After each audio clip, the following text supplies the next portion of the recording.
Okay, so can you see the screen I have shared? Yes. Okay, fine then. So coming to systems evaluation. So last class we had started our discussion on systems evaluation, and we had talked about TCSec, ITSec, and common criteria. We said TCSec was a standard that was initiated in US, initiated by US Department of Defense. ITSec was initiated in EU. Later, experts in US and EU, they sat together and they came up with what is called as a common criteria. So we have seen the relevant ratings that are given in TCSec, and we have also compared how the rating in TCSec and ITSec can be compared. So this is where we stopped yesterday. Now we are coming to common criteria. So if we look at common criteria has been incorporated by ISO. And ISO has given it the name ISO 15408. Now, if you look at ISO 15408, it is divided into 3 parts. So part 1 is terms and definitions, like any ISO standard. Part 2 is talking about how to evaluate trust or how to evaluate security features. And part 3 is talking about how to evaluate assurance. Now, how evaluation is done under common criteria also, we need to know the essentials. See, any vendor who's developing a product, they have to first define what is called as a PP or a protection profile. Now, protection profile will consist of 3 things. One is the security problem. That is, what are the threats, security threats our product faces. And the second thing is security objectives, which means what are the controls that we are going to implement to protect against those threats. And the third thing is security requirements, how we are going to implement those controls, the details will be given there. So a protection profile has to be first defined. Now, based on the protection profile, the TOE or target of evaluation, it is nothing but the product will be developed. Once the product is developed, the vendor will come up with their own documentation of the functionality and assurance features of this particular product. That is called as a security target. Now, the 3 things, the protection profile, the product, and the security target is submitted to independent labs. These are submitted to independent labs.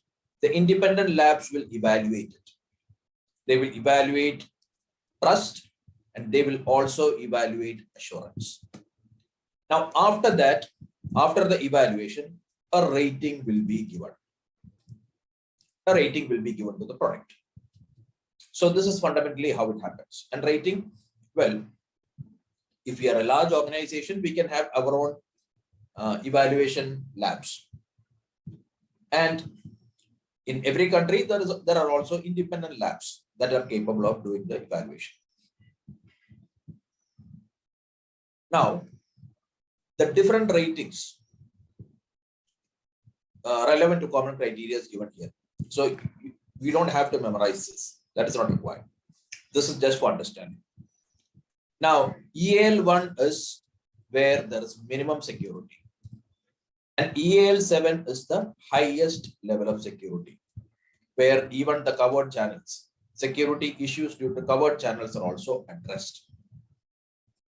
Now, the commercial operating systems and applications that we use, they are normally within this range, EAL3. So what they have given here is a comparison of the rating between TCSec, ITSec, and common criteria. Again, this is not for memorization. This is just for understanding purpose.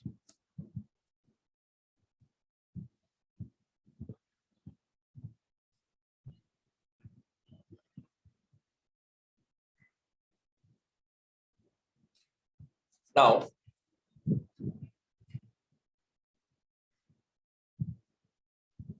coming to certification and accreditation. So certification and accreditation is a compulsory activity that occurs in US federal government departments.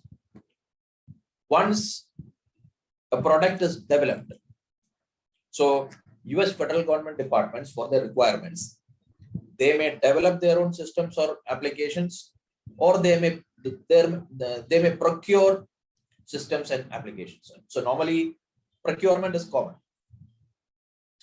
So whatever be the case, whether they are procuring or whether they are developing on their own, for everything they will do certification and accreditation. Now certification means once a product is ready, that product will be evaluated. So for evaluation, they have their own standards. Commercial industry for evaluation will use common criteria, but US federal government departments, they will use different standards, own standards for it. So the product will be evaluated and a rating will be given. Then the product and the rating is submitted to an authority called as DAA, Designated Approving Authority. Now this is a body that is appointed by the top management. Now DAA will review this rating and they will finally give their approval for that particular rating. From that point onwards, the top management of the organization is directly responsible for the risk of that particular product.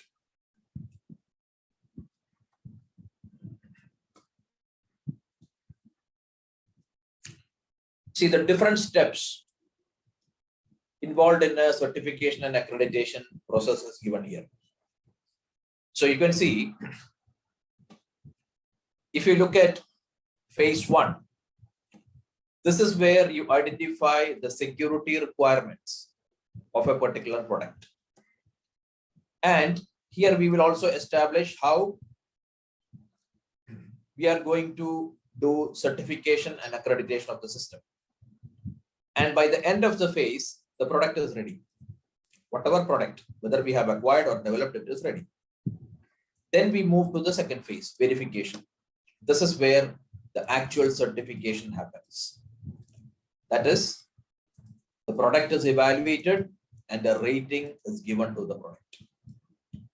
Then it moves to the third phase, validation. This is where accreditation happens.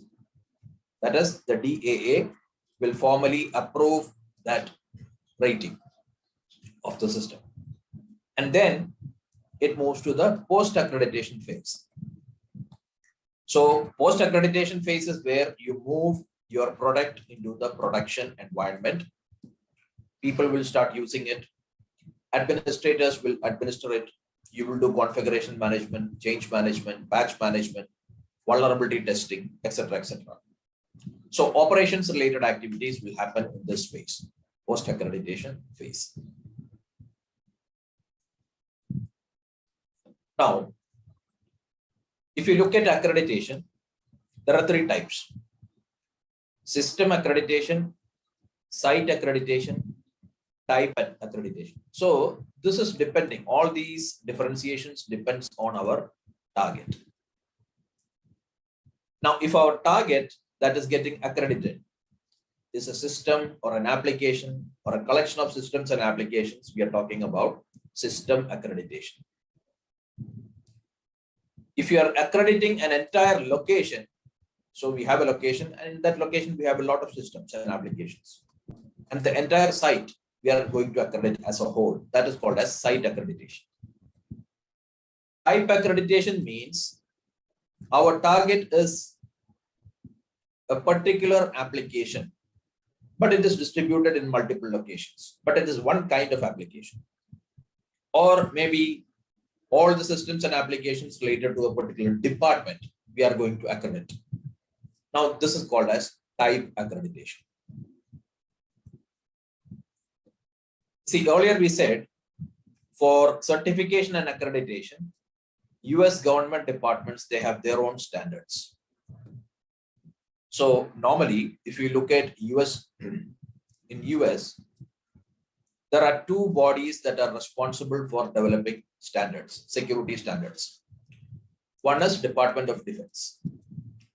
They will create security standards and processes for all defense departments. All the other government departments, the standards are developed by NIST. So Department of Defense, for the purpose of evaluation, they will use RMF or risk management framework. And other government departments, for the purpose of evaluation, they will use CNSSP. So we just have to remember that risk management framework, it has superseded DIA-CAP, and DIA-CAP had earlier superseded DIT-SCAP. So we don't have to know the details of each of these standards, but which standard is relevant and what has replaced what, we need to know.